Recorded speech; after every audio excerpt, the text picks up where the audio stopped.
AFTV, Graham, we were just having that discussion there. Xhaka in the midfield, does that work for you with Xhaka and Torreira? Yeah. Yep. Okay. Right. Do you think and then the other thing I need to clear up, because I got slaughtered for it earlier. Do you think he had a good game today, Xhaka? What did you make of his overall performance? First of all, I'll answer the point about Guendouzi, right? Guendouzi is a great talent. He's come into the side and he's bedded into the team, right, Robbie? But he is inexperienced. He's inexperienced positionally. And what you've noticed over the last few games, he's got this tendency to drift out to the right, right? So that's all right when you're out of possession, when you're covering fullbacks who are moving forward. But in possession, you want your two central midfielders close together for passing lanes to advance areas of the pitch. Now, Guendouzi last week, the last league game against Newcastle, was very guilty sometimes of moving to the right and not being available for the passing lanes into advanced areas. You saw that with Xhaka sort of calling him towards him more, So whatever you say about Xhaka is a good footballer, right? Now, I will say Xhaka is like every other footballer. He has bad games, he has good games. He's not a Cazorla. He can't receive the ball on a half turn, all right? But he has got quality, and it's all about sort of setting the team up right to get the best out of Xhaka. And I've said to you before, Torreira is the future captain of. Well, I haven't said that, but he's the future captain of Arsenal, right? He makes every player on our team look better. Now, when he sits at the base, which is his position where he used to sit at Sampdoria, he punches the ball forward really well. But what he does is he's a positionally aware to sort of sniff out danger, right? That allows Xhaka to sort of be more further forward. Xhaka made a mistake today. I think Xhaka in that first half resembled the team in the first half. We were very sloppy, right? And we were poor. We start with that in intensity at the beginning.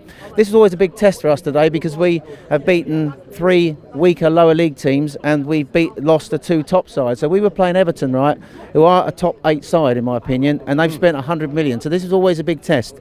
We are still a work in progress. There's still things to be worked upon. Now, what I see when I watch Arsenal is what Emery likes us to do at the start. He likes us to be he likes the players to be in positions, right? And they don't express themselves too much very early in the game. So we start slowly without that intensity. As the game develops, we then sort of like develop, players become freer and becomes more fluent and more fluid. But at the start of games, I think one of the reasons why we're starting slowly is because I think he wants players to play in certain positions and not to stay in those positions. But I think the problem we've got is that we lack quality today into the forwards, right?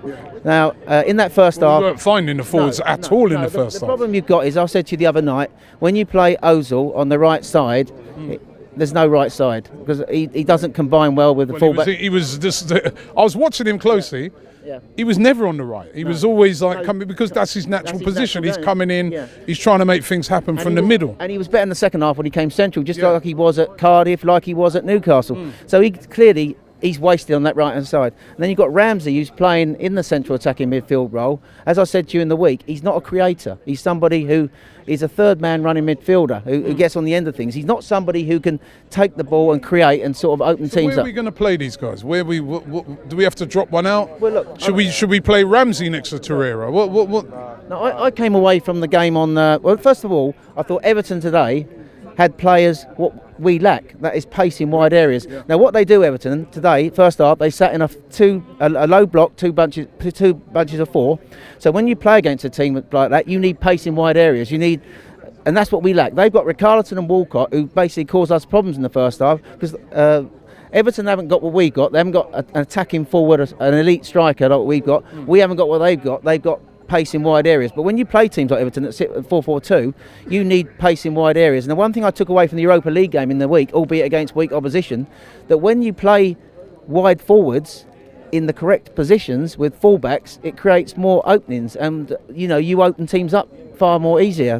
When you play number 10s like Ozil out wide, that doesn't happen. So we've got 2 options, haven't we? I said it to you in the week.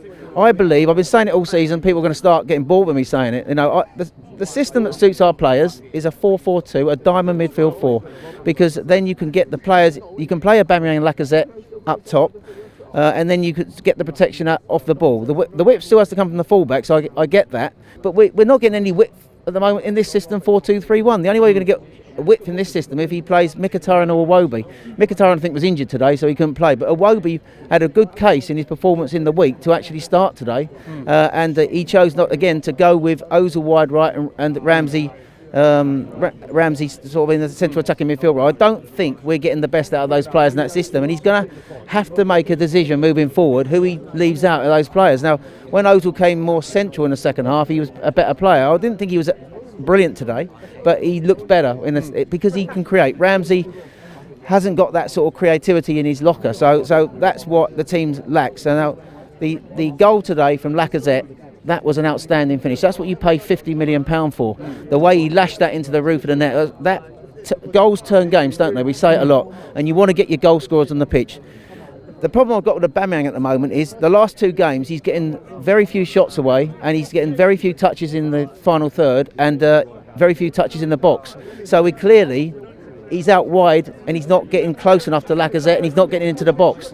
So that is an issue for another issue for Emery moving forward. He's got to get these. He's got 2 elite forwards. We've got to have them on the pitch. We've got to get them in the penalty box. You saw today when they combine, when they get in the box, they are dangerous. But we won the game today because of Petr Cech. Petr Cech has had his critics this season, right? But today, his shot stopping in that first half proved that he still should be our number 1. And I think he was man of the match, and he made another, as you said, he made another brilliant save in the second half. He didn't put a foot wrong today, Petr Cech, and people have been saying we've got to shoehorn Leno into the team. Leno is the future, but Cech at the moment is the present. So we've got a captain there who's basically, I think, warranting his place in the side, and as captain, a leader on the pitch, which is why I think Emery likes him in the team. And what I saw today from Torreira, I saw a future captain. He was very disciplined. He got a yellow card very early in the game, and he played really well on that yellow card. But overall, I thought today it was a good test against Everton. We are still a work in progress. I still think we're a long way short of being up there with the top sides. But I think this was a test for Emery today. We'd beaten weaker sides, and this was the first real sort of like top 8 side we played. So, and you saw in the first half, Everton opened us up very easy. Very similar to the West Ham game here. They could have been ahead at half time. Newcastle again, sort of like they dominated the first half against us without creating. We seem to get better in the second half. I think we need to start with more intensity, and I think we need to have better quality in the attacking area of the pitch to get it into our forwards. They're our elite forwards, and I think we need to find that system that brings them closer together. The 4-4-2, Robbie, does get them closer together. You get them close together in the box, but this system with Aubameyang out wide, you do tend to wonder whether we're wasting one of the elite strikers in European football.